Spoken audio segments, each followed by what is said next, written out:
I've been intrigued by this question of whether we could evolve or develop a sixth sense, a sense that would give us seamless access and easy access to meta information or information that may exist somewhere that may be relevant to help us make the right decision about whatever it is that we're coming across.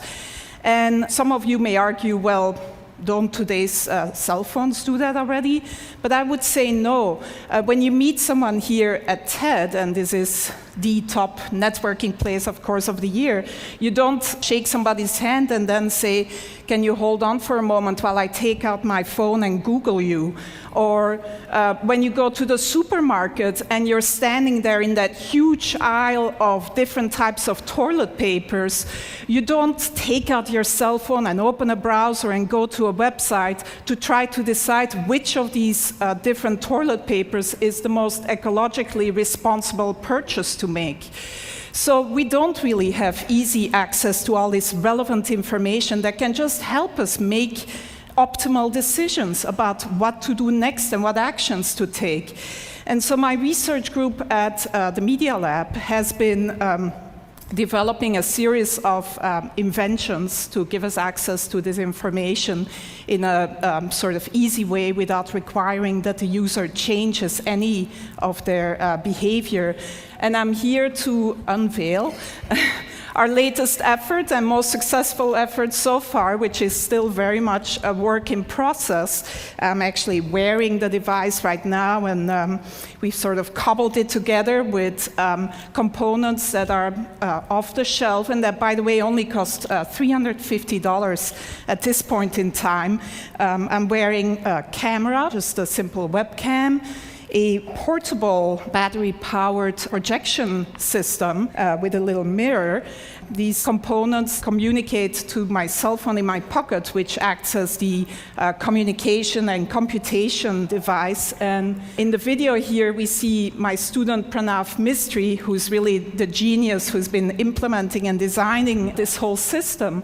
And we see how this system lets him walk up to any surface and start using his hands to interact with the information that is projected in front of him. The system tracks the 4 significant fingers. In this case, he's wearing simple marker caps that you may recognize. But if you want a more stylish version, you could also paint your nails in different colors. And the camera basically tracks these 4 fingers and recognizes any gestures that he's making, so he can just go to, for example, a map of Long Beach, zoom in and out, etc. The system also recognizes iconic gestures, such as the take a picture gesture, and then takes a picture of whatever is in front of you. And when he then walks back to the Media Lab, he can just go up to any wall and project all the pictures that he's taken, sort through them and organize them and resize them, etc. Again, using all natural gestures.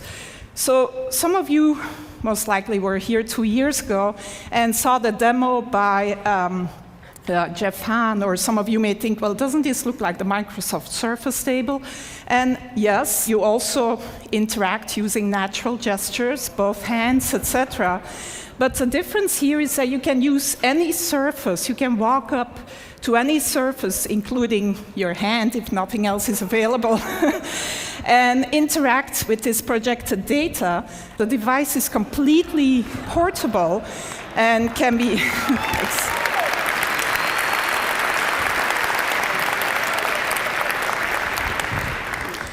So one important difference is that it's totally mobile. Another even more important difference is that in mass production, this would not cost more tomorrow than today's cell phones, and would actually not sort of be a bigger package and could look a lot more stylish than this version that I'm wearing around my neck.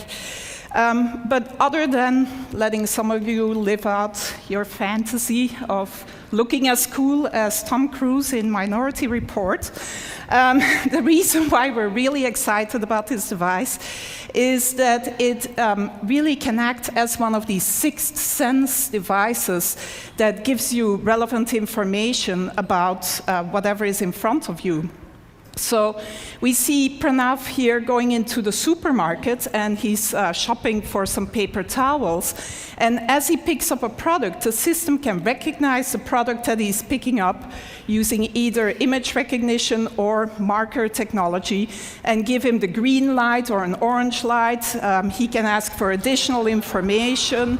So this particular choice here is a particularly good choice given his personal criteria. Some of you may want the toilet paper with the most bleach in it rather than the most ecologically responsible choice. But if he picks up a book in the bookstore, he can get the Amazon rating, gets projected right on the cover of the book. This is Juan's book, our previous speaker, which gets a great rating, by the way, at Amazon. And so Pranav turns the page of the book and can then see additional information about the book, reader comments, maybe sort of information by his favorite critic, etc. If he turns to a particular page, he finds an annotation by maybe an expert of a friend of ours that gives him a little bit of additional information about whatever is on that particular page. Reading the newspaper, it never has to be outdated. You can get video annotations of the events that you're reading about. You can get the latest sports scores, etc. This is a more controversial one. As you interact with someone at TED, maybe, you can see a word cloud of the tags, the words that are associated with that person in their blog and personal web pages. In this case, the student is interested in cameras, etc. On your way to the airport, if you pick up your boarding pass, it can tell you that your flight is delayed, that the gate has changed, etc. And if you need to know what the current time is, it's as simple as drawing a watch on your arm. So that's where we're at so far in developing this sixth sense that would give us seamless access to all this relevant information about the things that we may come across. My student, Pranav, who's really, like I said, the genius behind this.